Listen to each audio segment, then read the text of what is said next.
Hi, welcome back to DEMBA 701. We're already to week 2 here, so you've all survived your first week of your MBA program here at Northwood University.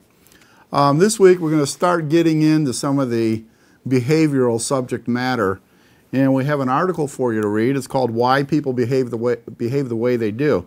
And this is a good article which you're going to probably refer back to until the end of the program. It starts off by talking about some of the emotional holes that people develop early in life. And it also brings up the subject of, you may have heard before, why do people behave the way they do? Is it because of the nature, things that are built, hardwired inside, or is it because of the nurture, because of their environment and the way they were brought up? So you have a chance to read about those two ideas. And then the article moves on to talking about memes. And memes are the ideas and beliefs that are passed on through generation to generation. And then the article ends up with one of the concepts that I'm sure you're gonna come to know and love, and that's VABES, which is really an acronym for values, attitudes, beliefs, expectations. So we'll be doing that today and starting to talk about a little bit about motivation. And what you're going to find in this program is that you can't motivate people, but you can certainly create an environment where people will be motivated. We'll then move into a discussion board.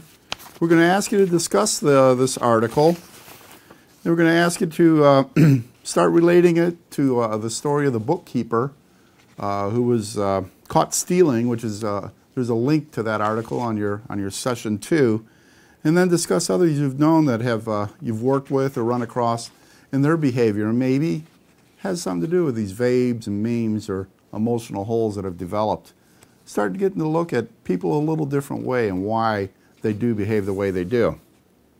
Then in addition to that, I was mistaken last week when I told you we didn't have a written deliverable until we came to Midland. We do, we have it this week, and we're going to ask you to write a journal. Now, a journal is going to be a little different than the case studies that we're going to ask you to write later, because the difference is the case study is going to be written on the facts, and it's going to be a problem statement analysis and recommendations based on a case study and then relating it back to the concepts that we study in class. Where a journal is a little more personal type of paper, where you're going to be writing about you and your experiences, the way you feel. And this week we'd like you to take the information in this article, why people behave the way they do, and kind of do a self-reflection and maybe call it an individual analysis about what are your VABES, what are your memes, what are some of the emotional holes that maybe you're still holding on to. Is it nature versus nurture? So this is relating your experiences, putting it in a journal form. And a journal typically in the 600 word range. We really don't count pages because they're kind of hard to count in an online format. But 600 to 750 words, you should be able to write a pretty good paper. And then what you'll do is you'll be clicking on assignments, and there is a program behind that assignments button which is called Turn It In. And it's a pretty intuitive, easy process. Just follow the directions on the page there. This will be a Word document that you'll be sending up, and you'll get a receipt back. Now when you get that receipt, it also gives you a image of the document that you've sent to us. That image of the document, though, is never going to look like the same format that you created in Word. But rest assured that 99% of the time we get the document whole and able to read it, and that the formatting comes through. Just the peculiarity in Turn It In that it doesn't give you the same image on your side in your receipt that either you prepared and ultimately the one that we look at here.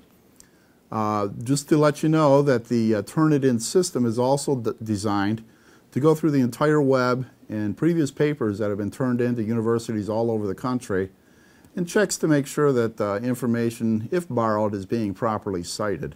So we call it, it's referred to as a plagiarism detector. We'll be talking more about the plagiarism policy when you get here on campus, but know up front that plagiarism is not tolerated. Copying someone else's work, not using proper citations, and it will be dealt with pretty seriously here at Northwood University. We hope we don't have to talk any more than that other than the short discussion we'll have on campus, but know that it's not tolerated and it is checked for through technology. And in a journal, Shouldn't be any reason to plagiarize anyways, because you're talking about yourself. So again, we have the Art of the One article, we have a discussion board, and then we have our first deliverable this week. I'll be back towards the end of the week, so it should be easier to contact me if that's been an issue for you. And look forward to seeing you again. And have a great Labor Day.